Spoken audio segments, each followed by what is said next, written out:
Of 3D printing news Unpeeled, thanks to 3dprint.com. So we're going to look at today's 3D printing news, and we have for you some news from, I think it's Geastar.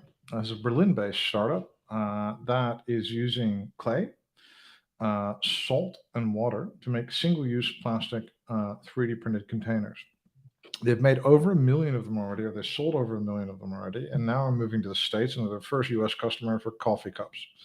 Um, the idea is to make clay disposables, essentially, that are then can be smashed or returned to the earth. Now, of course, clay is just a material that is just a naturally occurring material. The idea is you organize it using 3D printing, if you will, and then it just returns to the earth as smashed. So they say this is kind of like a recycling method and more environmentally friendly. Well, that remains to be seen. Imagine you put a lot of water into this, you put a lot of energy into these cups. You have to take the clay from thousands of miles away and then distribute the cups. Then actually, maybe it isn't uh, very kind of more environmentally friendly after all. Um, on the other hand, well, further on, wouldn't we much like to have more of a closed loop like recycling system, or more of a system that's more local? Like imagine like a localized glass production system that would take the glass you use and then recycle it locally in a very energy efficient way. So it's one of these things. I'm cautiously optimistic. I love this as an idea, but I need to see the numbers for me to really believe in it, because otherwise it's just printing another material. Now, having said that, this is vastly superior to styrofoam and all these other really horrible materials, and even paper, where there's a lot of energy, a lot of water in that as well.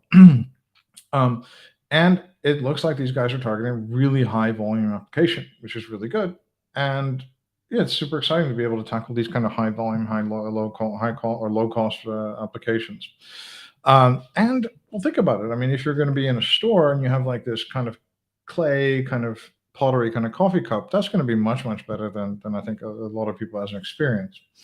The company's raised 6.5 million, so there's other people that are more than cautiously optimistic about their future. And I don't know. I thought it was a really interesting thing. I'd have to see some more data before I'm like all about like, oh my god, this is so environmentally friendly. But hey, having said that, this is very exciting news. The next stuff is also well, it looks very exciting initially, but I'm also kind of like a little bit worried about this one as well, because there's a paper, the characterization and performance of additive manufactured novel bio-waste polylactic acid eco-friendly composites. There's a team with Brailson Mansingh, Zois Michail and others from several countries like Malaysia, India, Thailand, all over, Singapore. What they've done is they've taken chitosan, chitin, as materials from insects, and they've kind of compounded them into PLA. Now, I've done this before with a bunch of different materials. A friend of mine, Carmen Brio, did this with the material years and years ago with the material from oyster shells and other shells in restaurants. So she recycled it, put it into PLA, and made a filament. So this on and of itself has been done before. Now, also, they say that they have a higher ductility polymer that uses this kind of insect waste product. Now, on the one hand, if we are going to extract a lot of protein from insects, and if people are going to grow these giant insect farms, they're going to feed people insect protein, or if all of a sudden we start eating insects, then maybe this is something that could be very interesting. Or we could somehow harvest insects that in the wild that are a plague, and then turn that polymer into something. Now, that could be interesting. Also, the polymer has higher ductility, the team says, and then they want to use this food packaging. Now, I'm not exactly really that. I'm open to new things, but insect-derived food packaging would be kind of a bridge too far for me. And I think a lot of people that are like vegan, for example, would have a real issue with this. So I'm not so sure about this one. Also, PLA itself, what they're adding it to, uses about 7 liters of water per kilo of material. The PLA itself is a corn-derived material. It's a food source. So this isn't a long-term sustainable solution. Even if you would put like 30% weight insect in there, then even I don't think this is a really long-term solution, because the food derived, the rest of the material is food derived. Only if we have like post consumer or post agricultural waste PLA does it become really a great option. And still, it uses quite a lot of water. So I brought it to your attention because I know this might be something that has legs, and a lot of people write about it and stuff.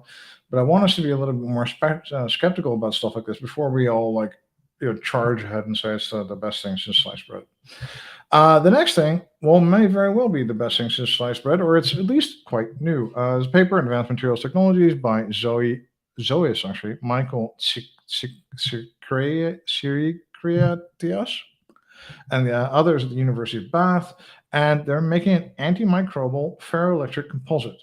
This is like a tunable meta composite, sorry, that in this case consists of barium calcium zirconate, titanate, BCZT, which is a material I've never ever heard of. These are like ferroelectric particles. They're mixed in with polycaprolactone. Polycaprolactone is a bioreabsorbable material. It's a very safe material for using in the body. Super interesting, super cool properties. But when you make this print, then this PCL polycaprolactone material with these BCZT structures inside of them, it gets new properties, and it is now able to develop antimicrobial properties. Now, this is a huge idea because you can usually use the tunability of this material, and you can use this material by using structures that can exhibit things like better resistance against bacteria, better coatings for doorknobs or medical devices and things like that. Through not even fundamentally changing the material, but just compounding with something and then printing out a particular structure. Now, not only is this really interesting in and of itself for coating medical devices and scalpels and God knows what else, but it also could be a new coating type of application post 3D printing to a lot of other printed things as well. And further than that, we could see a lot more experimentation. There's people trying to get these unlock, let's say, these ferroelectric composite materials through different 3D printing shapes. And then you can get different performances with different shapes. And that might very well open a new frontier for us. So I thought this was truly very exciting news. I'd like to thank you for being with me today again. Have a wonderful day. Have a wonderful weekend if you're up against the weekend. And it was a pleasure.